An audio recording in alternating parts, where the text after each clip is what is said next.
Hello friend, ये NCERT का part 1 video है। इसमें प्रश्नावली 15.1 को देखेंगे।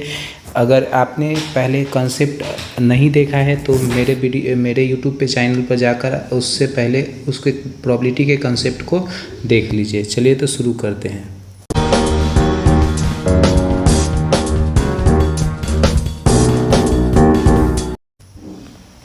पहला नंबर क्वेश्चन कह रहा है कि निम्नलिखित कथनों को पूरा करें। घटना ई की प्रयोक्ता और घटना ई नहीं की प्रयोक्ता। तो हम पहले पार्ट में हम आपको बता चुके थे कि probability P E plus P E not ये जो होता है वो 1 के बराबर होता है। इसकी जो प्रयोक्ता होगी वो होगी 1 के। अगर आपको इस तरह का क्वेश्चन आए तो उसका हमेशा आंसर 1 भर दीजिएगा। अगला नंबर क्वेश्चन कह रहा है उस घटना की प्रयोक्ता जो घटित नहीं हो सकती है।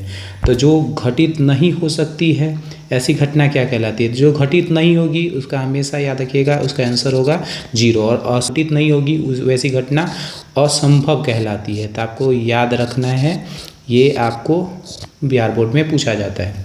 अगला क्वेश्चन कैसा है? तीसरा नंबर कह रहा है कि उस घटना की प्रयोक्ता जिसका घटित होना निश्चित है। जो निश्चित होता है, जो संभव है, उसकी प्रोबेबिलिटी हमेशा 1 होती है और ऐसी घटना को संभव कहा जाता है, संभव घटना कहा जाता है। ये हमेशा आपको याद रखना है। चौथा नंबर क्वेश्चन कह रहा है कि किसी प्रयोग की सभी प्रारंभिक घटनाओं की प्रयोक्ता का योग हमेशा। तो ये सेम पहला नंबर जैसा ही है, आपको हमेशा याद रखना है। पीई या पीई नॉट जो होता है वो हमेशा 1 के बराबर होता है। तो आपको अगर कभी इस तरह का योग पूछे तो हमेशा इसका आंसर 1 भर दीजिएगा। चलिए क्वेश्चन नंबर 5 पे चलते हैं। 5 नंबर क्वेश्चन कह रहा है किसी घटना की प्रयोक्ता डैश से बड़ी। तो भाई किससे बड़ी? तो हम आपको बताए हैं प्रोबेबिलिटी जो होता है वो 0 से बड़ा या 0 के बराबर होता है। और किससे भाई? 1 तक या 1 से 1 के बराबर होता है। तो कह रहा है क्वेश्चन 5 नंबर में कि किसी घटना की प्रयोक्ता डैश से बड़ी। तो भाई 0 से बड़ी और बराबर भी होती है और 1 से छोटी या 1 के बराबर होती है। तो आपको हमेशा ये जो ऑब्जेक्टिव टाइप क्वेश्चन होते हैं इनको हमेशा याद रखना है। यही आपको बिहार बोर्ड के एग्जाम में देखने को मिलता है। इससे 1-2 नंबर क्वेश्चन पक्का हर बार एग्जाम में आता है। चलिए क्वेश्चन नंबर 2 पे चलते हैं। 2 नंबर क्वेश्चन कह रहा है निम्नलिखित प्रयोग में से किन किन प्रयोगों का परिणाम समप्रायिक है, स्पष्ट करिए। पहले समप्रायिक का मतलब अगर आप समझे तो एक सिक्का अगर आप उछालते हैं तो एक सिक्का में आप हेड जो होता है वो उसकी घटना 1 होती है और टेल का जो घटना होती है, आने की घटना होती है, वो हमेशा 1 होती है। कहने का मतलब अगर आपको कह दे कि समप्रायिक है, समप्रायिक का मतलब होता है कि कोई भी चीज़ 50-50 यानी 50-50 आ सके। यानी जो अगर हम आपसे पूछे हेड आने की प्रोबेबिलिटी इसमें बताया जाता है 1/2, टेल आने की प्रोबेबिलिटी पूछा जाता है 1/2। तो इस तरह की घटनाएं जो सेम आ जाए, दोनों में सेम आए, उसको हम कहते हैं समप्रायिक। आपको हमेशा ये याद रखना है। अब आपसे ये क्वेश्चन नंबर 1 कह रहा है कि एक ड्राइवर कार चलाने का प्रयत्न कर रहा है। कार चलना प्रारंभ हो जाती है और कार चलना प्रारंभ नहीं होती है। तो भाई अगर आप एक ड्राइवर, ऐसे सोचिए कि अगर कोई एक ड्राइवर है, ड्राइवर हो सकता है वो कार चलाएगा, हो सकता है उस कार जो होगा वो कार सही भी हो सकता है, खराब भी हो सकता है। तो ये इसकी प्रोबेबिलिटी जो होगी 50-50 नहीं बोल सकते हैं। तो इसलिए हम इसको समप्रायिक न बोल के हम इसका आंसर बोलेंगे ये समप्रायिक नहीं है। आपको याद रखना है कि समप्रायिक उसको कहा जाता है जिसकी घटना डिफिनिट 50-50 होना चाहिए। अगर आप इसमें देखते हैं तो इसमें ये कहीं नहीं लिखा गया है कि वो प्रयत्न कर रहा है, निश्चित नहीं बोला गया कि वो चला ही लेगा। तो इसलिए ये समप्रायिक नहीं है। तो इसका आंसर हो जाएगा ये समप्रायिक नहीं है। आपको समप्रायिक मतलब हम आपको बता चुके हैं कि वैसी चीज़ जो 50-50 हो, यानी आप ड्रॉ हो जाए तो उसको कहते हैं समप्रायिक। आगे चलते हैं। दूसरा नंबर क्वेश्चन कह रहा है कि एक खिलाड़ी बास्केटबॉल में बास्केट डालने की प्रयत्न कर रहा है। तो हो सकता है बास्केट डाल दे या नहीं डाले। तो भाई वो खिलाड़ी पर डिपेंड करता है कि वो खिलाड़ी अच्छा होगा तो डाल देगा, नहीं होगा नहीं भी हो सकता है। यहाँ पर ये डिफिनिट नहीं है कि वो अच्छा ही होगा, नहीं भी हो सकता है, 50-50 चांस नहीं है। इसलिए हम ये कह सकते हैं कि ये भी समप्रायिक नहीं है। चलिए हम आगे तीसरा नंबर क्वेश्चन कह रहा है कि एक सत्य असत्य प्रश्न का अनुमान लगाया जाता है। तो भाई ये प्रश्न का बात आता है तो प्रश्न 2 ही चीज़ें हो सकता है। प्रश्न या तो सही होगा या तो गलत होगा, तीसरा कोई उपाय नहीं होता है। तो इसलिए हम कह सकते हैं कि ये 50-50 चांस है। अगर प्रश्न हो सकता है सही भी हो सकता है गलत भी हो सकता है, तो ये समप्रायिक है। तो आपको इसको याद रखना है, ये समप्रायिक है। हम आपको समप्रायिक का फिर बता दें कि समप्रायिक वो होता है, वो घटना होती है जो 50-50 हो, यानी डिफिनिट आधा हो भी, मतलब 1/2 1/2, जैसे एक सिक्का का बात आता है उसी तरह से होना चाहिए। चौथा नंबर क्वेश्चन कह रहा है इसका, एक बच्चे का जन्म होता है तो लड़का लड़की, तो डिफिनिट है भाई, लड़का भी हो सकता है, लड़का लड़की भी हो सकती है, इसकी भी चांस एक है और इसकी भी चांस है एक। तो इसका भी अगर आप प्रोबेबिलिटी निकालते हैं तो 1/2, लड़का होने का भी 1/2, लड़की होने का भी 1/2। तो आप देखिए 50-50 चांस है, तो इसलिए हम बोल सकते हैं यह समप्रायिक है। तो ये भी अगर आपको पूछे समप्रायिक है तो हाँ, तो इसमें अगर आप देखिएगा तो पहला नंबर समप्रायिक जो है वो नहीं है, दूसरा भी नहीं है, तीसरा समप्रायिक है, चौथा भी समप्रायिक है। चलिए तीसरा नंबर क्वेश्चन को देखते हैं। फुटबॉल के खेल को प्रारंभ करते समय यह निर्णय लेने के लिए कौन सी टीम पहले बॉल लेगी, इसके लिए सिक्का उछाला जाए। उछालना यह न्याय संगत विधि है, क्यों माना जाता है? तो देखिए, अगर आप फुटबॉल खेलने जाते हैं तो अगर उसका सिक्का, एक आप सिक्का उछालिएगा तो उसमें हेड जो है वो एक आएगी, आ सकता है, टेल भी एक आ सकता है, और इसकी जो कुल संभाविता है वो 2। अगर आपको पूछे हेड आने की तो 1/2, टेल आने की भी पूछे तो 1/2। तो ये एक न्याय संगत इसलिए बोला जाता है क्योंकि हेड भी 1/2 ही आ सकता है और टेल भी 1/2 भी आ सकता है। तो ये डिफिनिट है, 50-50 चांस है कि वो हेड आ सकता है या तो टेल आ सकता है। तो इसलिए हम इसको न्याय संगत बोलेंगे या न्याय संगत कह सकते। तो इसको आप लैंग्वेज में अच्छा से लिख लीजिएगा।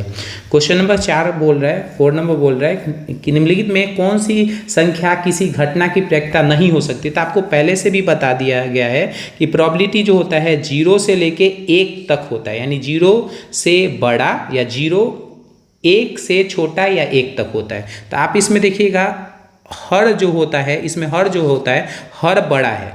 हर जब भी बड़ा क्वेश्चन में रहे तो आपको हमेशा याद रखना है, हर बड़ा होगा तो ये प्रोबेबिलिटी हमेशा होगा। अगर वहीं पर ये देखिए, अगर माइनस में 1.5, तब अब हम आपको बताए हैं 0 से छोटा नहीं होगा, यहाँ माइनस में है तो ये प्रोबेबिलिटी कभी नहीं हो सकता है। 15% को आप क्या लिख सकते हो, 15/100। देखिए फिर से हर जो है इसमें क्या है, बड़ा है, और जब भी हर बड़ा होगा तो प्रोबेबिलिटी है। ये भी देखिए 0.7, तो 0 से बड़ा और 1 से छोटा है, तो ये भी प्रोबेबिलिटी है। यानी इसमें कह रहा था कौन नहीं है, तो आप इसको बी नंबर कहिएगा, नहीं है। रीजन भी तो वही है, क्योंकि 0 से छोटा है, और 0 से छोटा जो होता है वो प्रोबेबिलिटी नहीं होता है। चलिए क्वेश्चन नंबर 5 पे चलते हैं। क्वेश्चन नंबर 5 कह रहा है कि PE बराबर 0.05 है तो PE नहीं होने की। तो भाई हम आपको बताएं एक फॉर्मूला, फिर से हम इससे पहले भी हम आपको बता चुके हैं, एक फॉर्मूला होता है कि PE जो होता है, PE प्लस PE नॉट जो होता है वो हमेशा 1 के बराबर होता है। इसको हमेशा आप ऐसे सोचिए पॉजिटिव होता है, और ये हमेशा सोचिएगा निगेटिव होता है। हमसे क्या कहा, PE 0 पॉइंट इतना है, तो आप इसको फॉर्मूला पर बैठा लीजिए। ये PE है तो भाई आपको इसको 0.05 आप प्लस PE नॉट नहीं दिया गया तो PE नॉट आप लिख लीजिए बराबर 1 के। इसमें से एक में से घटा दीजिएगा तो PE नॉट बराबर हो जाएगा 0.95। ठीक है, तो आगे बढ़ जाते हैं, क्वेश्चन नंबर 6 पे चलते हैं। 6 नंबर क्वेश्चन कह रहा है कि एक थैले में केवल नींबू की महक वाली मीठी गोलियां है ना भाई, एक थैला है। 6 नंबर, चलिए क्वेश्चन चलते हैं। जैसे आपको एक थोड़ा सा फिगर भी बनाते चलते जाना है कि आप एग्जाम में जाए तो एग्जामिनर आपको देखे कि वो खुद से बनाया हुआ है, तो इसलिए आप फिगर भी बनाइएगा तो उतना ही अच्छा लगेगा। तो एक थैली है, इस थैली में कुछ केवल नींबू की महक वाली गेंद है, तो भाई नींबू वाली गोलियां है। तो मान लीजिए ये सारा जो है नींबू वाला गोली है। कौन सा महक वाला, नींबू वाला महक वाला गोली है, नींबू वाला है। अब कह रहा है मालिनी बिना थैले में झाके उसमें से एक गोली निकालती है।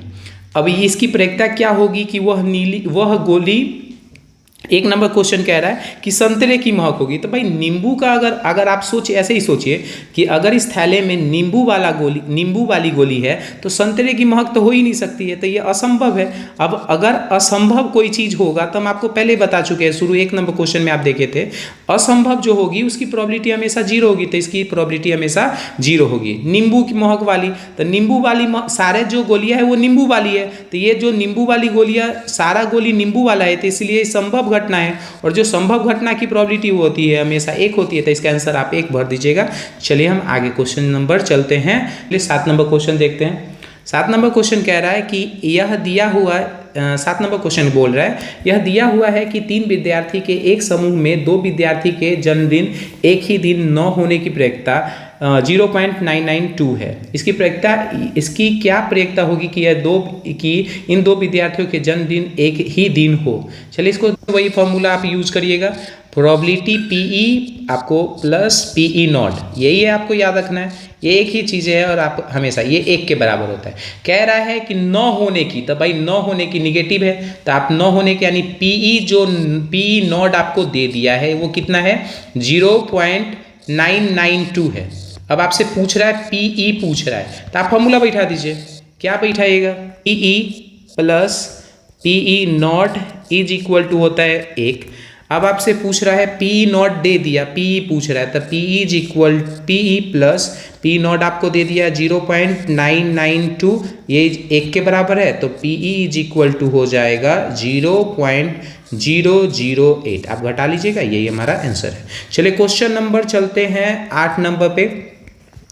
8 नंबर बोल रहा है कि एक थैले में 3 लाल, चलिए हम एक थैला बना लेते हैं। आप भी फिगर बनाने का कोशिश करिए जितना अच्छा हो, यहाँ पर उतना अच्छा तो नहीं बना सकते, लेकिन आप अच्छा से कॉपी पे अच्छे से बना लीजिएगा। चलिए क्वेश्चन नंबर चलते हैं। 8 नंबर क्वेश्चन कह रहा है, जो कह रहा है कि एक थैले में 3 लाल, तो भाई 3 लाल गेंद है, चलिए हम लाल गेंद बना लिए। कह रहा है थैले में 3 लाल गेंद है और 5 काली है, तो भाई 5 काली बना लेते हैं, 2 3 4 5 काली है।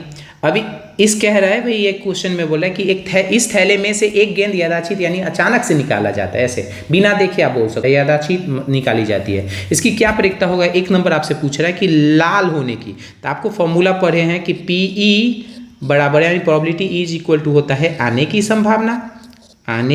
संभावना बटा कुल संभावना। अब आपसे पूछ रहा है लाल हो, तो भाई लाल हो, तो लाल इसमें कितना है 1 2 3, और टोटल गेंद जो है वो कुल संभावना जो है वो है 5 3 8, तो भाई लाल होने की पूछ रहा है, तो P इज इक्वल टू आप बैठा सकते हैं क्या लाल होने की, तो भाई लाल होने की तो वो 3 है और टोटल जो गेंद है वो 8। अब ये कटेगा नहीं हमारा आंसर। चलिए दूसरा नंबर क्वेश्चन कह रहा है लाल नहीं होने की, चलिए यही पर बना देते हैं। दूसरा नंबर क्वेश्चन कह रहा है कि लाल नहीं होने की, तो आप लाल वाला को ख़त्म कर दीजिए। अब कितना गेंद बचा 5, तो ये आप बोल सकते हैं 5, और टोटल गेंद जो पहले से था वो 8 था, तो वो अब बोल सकते हैं 5/8। चलिए क्वेश्चन नंबर आगे चलते हैं, लेकिन आप कोशिश करिएगा कि लैंग्वेज जितना हो सके लिख सके। यहाँ पर लैंग्वेज उतना सही से लैंग्वेज कोशिश करिए लैंग्वेज लिखने का। चलिए क्वेश्चन नंबर चलते हैं 9 की ओर। चलिए क्वेश्चन नंबर 9 पे चलते हैं। 9 नंबर क्वेश्चन बोल रहा है 9 नंबर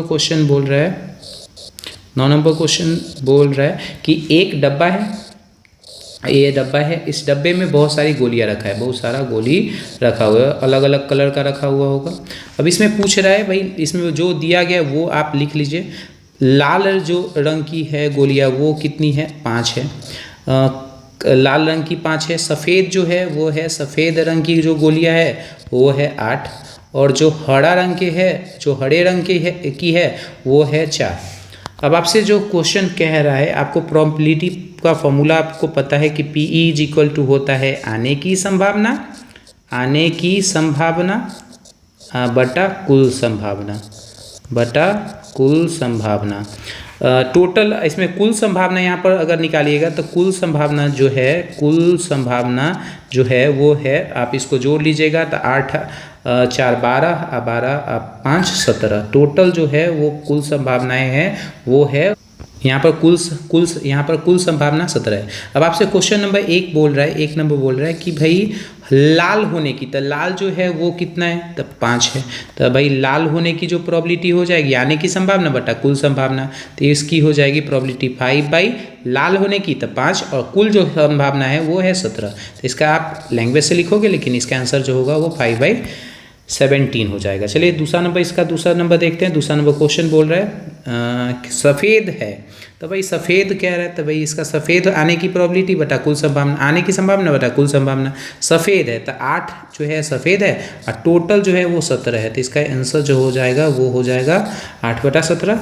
चलिए तीसरा नंबर क्वेश्चन देख रहे हैं। तीसरा नंबर बोल रहा है हरा नहीं होने की, तो जो है हरा नहीं होने का, तो हरा को आप खत्म करिए, तो टोटल गेंद अब अगर देखिएगा तो इसमें है 13 यानी 13 बटा टोटल जो है, सॉरी अब हरा नहीं होगा तो सफ़ेद होगा और लाल होगा, सफ़ेद और लाल अगर आप जोड़िएगा तो ये 13 और कुल जो संभावना हो जाएगा वो है 17। इसका आंसर हो जाएगा 13/17। चलिए क्वेश्चन नंबर 10 की ओर चलते हैं। आप इसको चलिए क्वेश्चन नंबर 10 की ओर चलते हैं। 10 नंबर क्वेश्चन कह रहा है कि एक पिग्गी बैंक में 50 पैसे के 50 पैसे जो है वो 50 पैसे के जो है वो है 100 सिक्के हैं। 1 रुपए के 50 है और 2 रुपए के 20 है, 5 रुपए के 10 है। टोटल अगर आप काउंट करोगे तो ये हो जाएगा 118। कुल जो है सिक्कों की संख्या जो होगी, कुल सिक्कों की संख्या जो होगी, कुल सिक्कों की संख्या हो जाएगी, कुल सिक्कों की संख्या हो जाएगी वो हो जाएगी 180। चलिए अब क्वेश्चन में जो लिखा गया है कह रहा है कि भाई 50 पैसे का होगा, वो कह रहा है कि आप भाई इसका प्रोबेबिलिटी, तो आपको फॉर्मूला वही यूज करना है, P = आने की संभावना, आने की संभावना बटा कुल संभावना, बटा कुल संभावना। अब देखिए 50 पैसे के, तब 50 पैसे के कितना आ सकता है, तो भाई 100 आ सकता है, तो भाई आने की संभावना कितनी है, तो भाई 100 है। कुल संभावना तो 180 180 है। इसको 0 से 0 काट लीजिए, इसको काट लीजिएगा 5 और इसको काट लीजिएगा 9, तो ये हो जाएगा इसका आंसर 50 पैसे होने का, 50 पैसे का होगा तो इसका आंसर हो जाएगा 5/9। अब कह रहा है 5 रुपया का नहीं है, तो 5 रुपया नहीं है यानी 5 रुपया वाला जो सिक्का है वो कितनी है, 10 है, भाई इसको नहीं है तो इसको खत्म करिए। तो भाई 5 रुपये की आने की है तो प्रोबेबिलिटी वही बात, फॉर्मूला यूज करिएगा, तो P = आने की संभावना, आने की संभावना बटा कुल संभावना, कुल संभावना। अब कह रहा है कि भाई 5 रुपये नहीं है, तो 5 रुपया के 10 सिक्के इसको नहीं है, तो अब कितने हैं भाई, तो 180 में से अगर 10 घटाइएगा तो ये हो जाएगा 170 अब बटा टोटल है 180। आप इसको काट लीजिए 0 से 0, ये हो जाएगा 17/18, तो ये हो गया। चलिए स्टॉप करते हैं वीडियो को। अच्छा लगा हो तो मेरे वीडियो को लाइक सब्सक्राइब करें। तब तक के लिए धन्यवाद। आगे के वीडियो में आगे क्वेश्चन करेंगे। Thank you for watching my videos.